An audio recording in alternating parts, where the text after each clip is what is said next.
so goddamn good. It felt like I was reading a book where someone detailed the plot of another book. DNFing. I don't even remember what happened in this book, but I must have enjoyed it because I gave it 4 stars. I hated it! Hey Slay Bays. What the fuck am I saying? I feel like trying to do a YouTube intro after doing this for like so many years, you want to switch it up, but you don't even know what to do. So it just turns into that. Hi everyone. Happy July. Mid-July. Is this video very overdue? Yes it is. But you know what they say, better late than never, okay? And we're gonna roll with that attitude today. It's one of those days. Today I am back with a yearly wrap-up check-in thing. What do you even call this? I don't know. A few months ago, I posted my January, February, and March reading wrap-up, where I talked about every book that I had read those 3 months of the year, and I was talking about how I was gonna do this in little chunks and segments, and it's about damn time for the next installment, which is April, May, and June.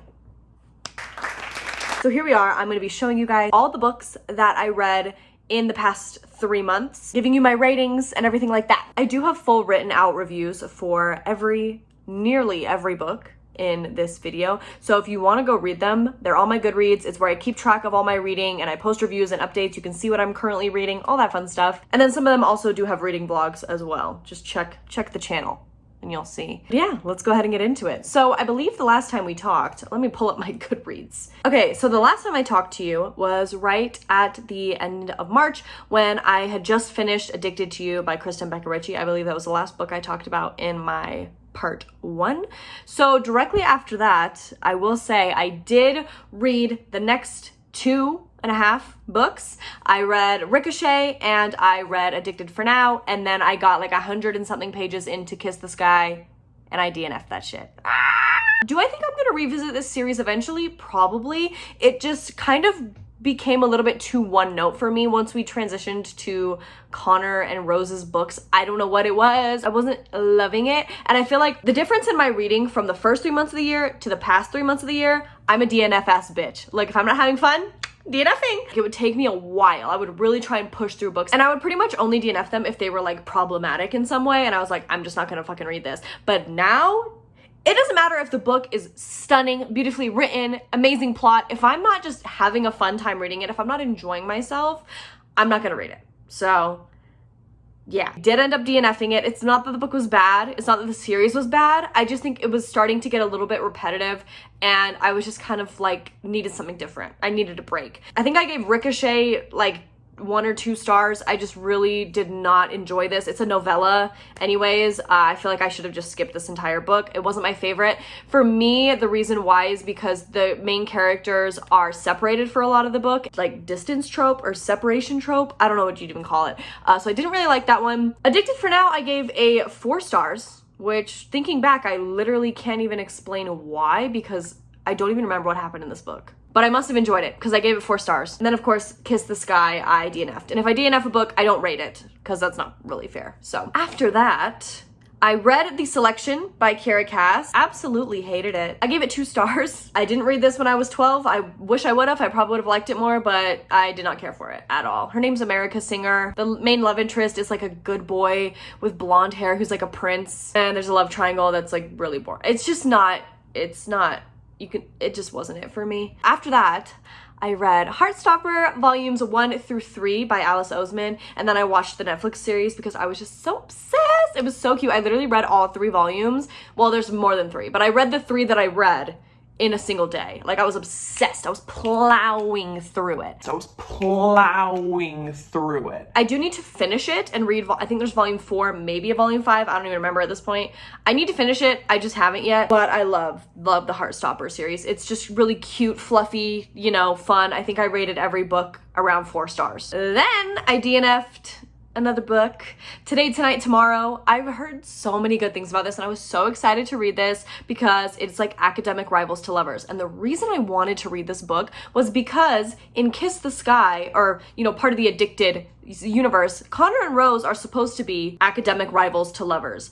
But I think I was really disappointed when I got to Kiss the Sky and I realized, like, it had already passed their whole academic rivalry, so you didn't even really get to fully experience it or see it, because the only time their academic rivalry is really explored or talked about is in Lillian Lowe's books, the first 3 books, but like from a side character perspective. And I was hoping that Kiss the Sky was gonna like go back in time and go back to Connor and Rose initially getting together, but it didn't. And I was like disappointed, and I was left yearning for a good academic rivals to lovers romance, and this is one that I saw everywhere. I picked it up. I hated it! Okay, I didn't hate it. I didn't hate it. That's a strong word. It was just so boring to me. The love interest also just was not my type, and I'm sorry. I know that's probably like stupid, but it's true. If a love interest just isn't my type, I don't really care about the romance. Is that bad?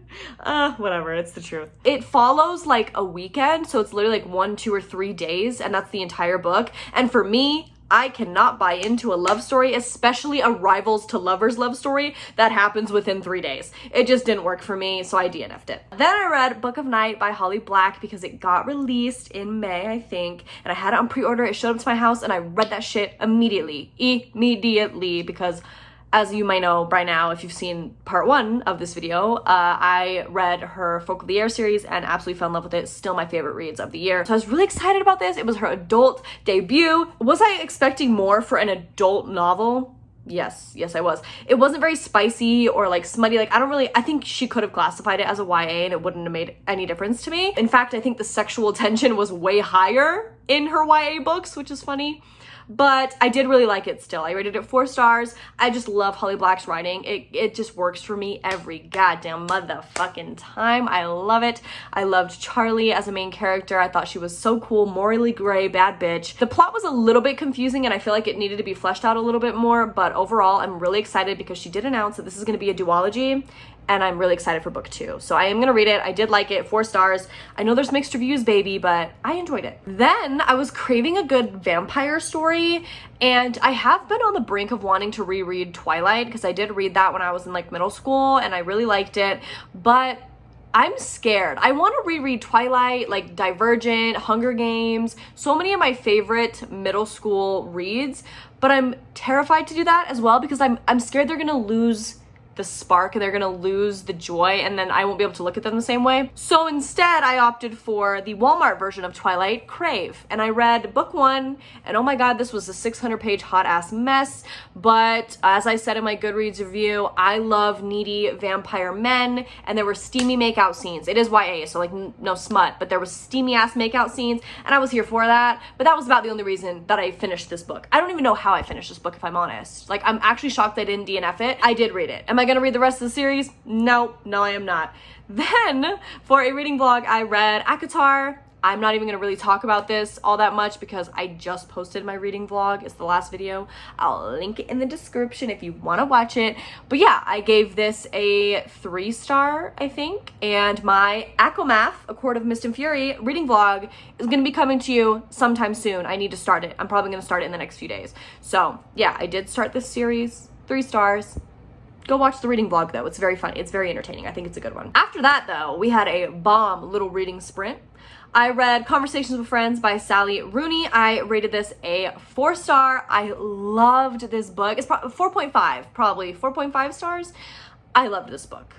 I love Sally Rooney. I have yet to read Beautiful World, Where Are You? But 2 out of 3, and she's killing it for me. I just love her writing, her characters. This book was fabulous. I loved it. I loved it. Me and Frances, I just feel like we share too many similarities. I don't know if that's a good thing or a bad thing, but I love her. She is my kin. This book was also so goddamn funny. I don't remember laughing that much when I read Normal People, which I do still think is my favorite by her, but goddamn, like this book made me laugh. Like Conversations with Friends had me giggling. Then I read The Female of the Species by Mindy McGinnis, and oh my god, I have heard one booktuber talk about this, and that's why I got it. But other than that, I feel like no one ever talks about this book. It's on Kindle Unlimited, and I didn't even know that actually until I was like halfway through it, but I read the physical copy.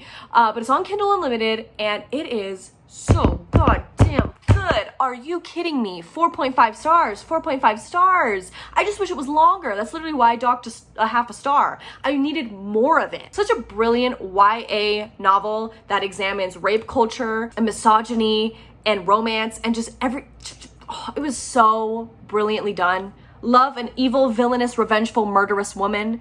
And the book boyfriend, Jack, in this. Anyway, I'm not gonna say more. Just go read this book. Check the trigger warnings, though. The last book that I read in the past few months, I finished this like 2 days ago, is Funny You Should Ask by Elisa Sussman. And I unfortunately gave this 2 stars, I think. Yeah, 2 stars. Here's the thing. I love this cover, and I think this is a good book, and I can see why many people would like it, but I feel like it's a similar vibe to me with like Evelyn Hugo. I guess I'm just learning about my personal reading tastes, and I realized I do not like books based around an interview. I normally do like celebrity tropes. Bitch, I grew up reading Justin Bieber fan fiction. I love a good celebrity ass trope, like I do. But for this one particularly, I didn't like the love interest Gabe, the celebrity. I just found him kind of annoying. He was kind of a dick. And not in like a like, ooh, he's an asshole, like hot enemies to like, no, just kind of like, you're just a dick. Like, who said you could act like that? Stop. And I think because of the interview type style writing and the way that the timeline moved all over the place, it was like back in the future, current, now, other people's writing, then it's back to, it was just a lot was changing as you were reading. Because of that, I wasn't able to buy into their romance. I didn't feel the chemistry. I felt like separated from the book. It felt like I was reading a book where someone detailed the plot of another book. Does that make any sense? I don't know. I just didn't really feel anything. I didn't feel any emotional connection. I didn't really care. I was waiting for it to get better, waiting for it to get better, waiting for it to suck me in, and it just never really did. But it wasn't bad. I think there's a lot of people out there that would love this book. I love the cover, but it just wasn't for me. But that's all the books that I have read in the past few months. Definitely a slower bit of reading these past 3 months compared to the first 3 months of the year because I was moving and graduating college. So I was super, super busy all throughout May and June, but I'm hoping to pick back up my reading now that I'm like moved and settled and everything. So yeah, I'll see you guys in another 3 months for a part 3 to this video. If you are curious, my current read right now that I have started, I think I'm only like 100 pages in, is the first book in the Zodiac Academy series. I'm not gonna even talk about how I feel about it because do I even know how? I don't even know how I feel about it right now. But yeah, that's my current read. That is everything for today's video. I hope that you guys enjoyed it. I hope that the next 3 months of reading have a lot better books. I didn't have a single 5-star this entire past 3 months. Some close ones though, some really close ones. Let's not talk about my average rating on Goodreads. Okay, well, I think that's all I have to say today. I will talk to you guys very, very soon. Sending you all the love and light in the world. Go read some damn books and I'll catch up with you later. Okay, bye.